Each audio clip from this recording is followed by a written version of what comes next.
Opa, Kaixo. A ver, tengo una pregunta para vosotros, tengo una duda. La ternera tiene menos grasa que la vaca, ¿verdad? Es que el otro día en la carnicería me dijeron que hay carnes de vaca que tienen menos grasa que algunas de ternera. Y me gustaría saber si esto es verdad. Me gustaría saber cuál es más magro de las dos. Venga, eskerrik asko, agur.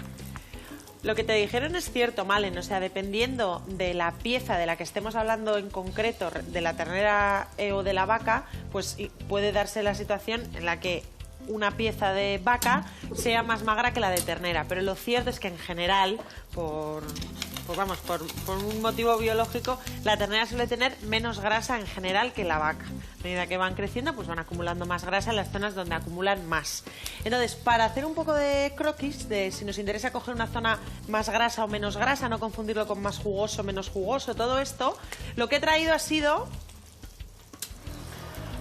la típica imagen del despiece de vacuno. Aquí voy a necesitar tu ayuda, porque no te creas yo que conozco todas las piezas. Me sé un poco lo general, que es lo que, bueno, se podría explicar que la vaca tiene más grasa que la ternera, porque la vaca va a ser madre, ¿no?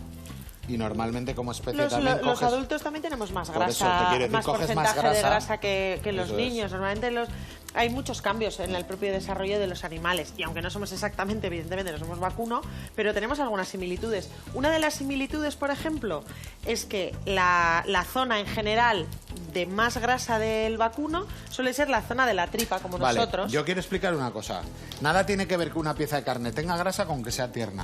Eso es. ¿Vale? Tú puedes tener grasa en una carne y decir, guau, es que tenía una infiltración y es que se me ha quedado como una piedra.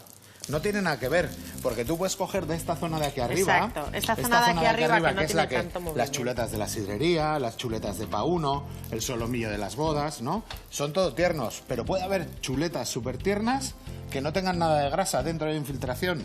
Lo que pasa es que mira este entrecot. El corte tampoco tiene mucha grasa, ¿no? Pero puede tener un sabor y ser súper tierno. Al final, lo que tenemos que tener en cuenta es que cuando estamos hablando de vacuno en general, estamos hablando de que de media más o menos tienen un 15% de grasa. Sí.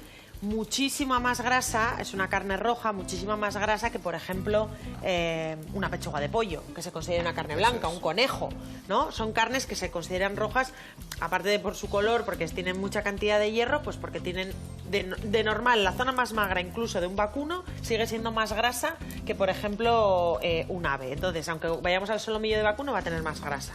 Pero respecto a las otras piezas del despiece, pues es la zona que menos grasa tiene. Luego también es importante no confundir, Ander, las zonas de más gelatinosas, carrillera, ¿vale? Lengua. Como la carrillera, la lengua. El rabo. O incluso... El rabo tiene grasa, ¿eh? A ver, vale, digo, no me pegaba. Con que tenga grasa o no tenga grasa, porque no necesariamente van de la mano. Lo que decía Ander, por ejemplo, el rabo es una pieza que supongo que por la propia protección del rabo, porque lo utilizan para muchas cosas, pues tendrá zonas con más grasita. Vamos a poner esta aquí y estos. Movimiento igual a no grasa. Sí, esta es una gran diferencia, por ejemplo, respecto con las piernas del cerdo. El cerdo, por ejemplo, también tiene una distribución parecida en la que la cara y la parte alta de la espalda alta es donde no acumula tanta grasa el solomillo del cerdo, la parte de la tripa es donde acumula mucha grasa, y en cambio, a diferencia del vacuno, que no contiene mucha grasa en las patas, el cerdo, por ejemplo, sí que contiene. Los jamones son jamones por algo. Yo creo que podemos hacer un resumen. Cabeza, gelatina, ¿vale? La careta, los morros, la lengua y tal. Luego movimientos, pues músculo, sí, poca grasa. Esta zona tampoco tiene mucha grasa. Eso es. Y aquí, para que no nos enfriemos la tripota, pues tenemos grasa. Tenemos grasa, exactamente. Eso es. Bueno, y luego, por supuesto, está el arte del cuchillo de quitarle la grasa visible. Eso sí, porque aquí, por ejemplo, el rabo no tiene mucha grasa, pero aquí en la parte de la conexión tiene mucha, esos trozos, esos primeros trozos, claro, pero ahí hay que limpiar.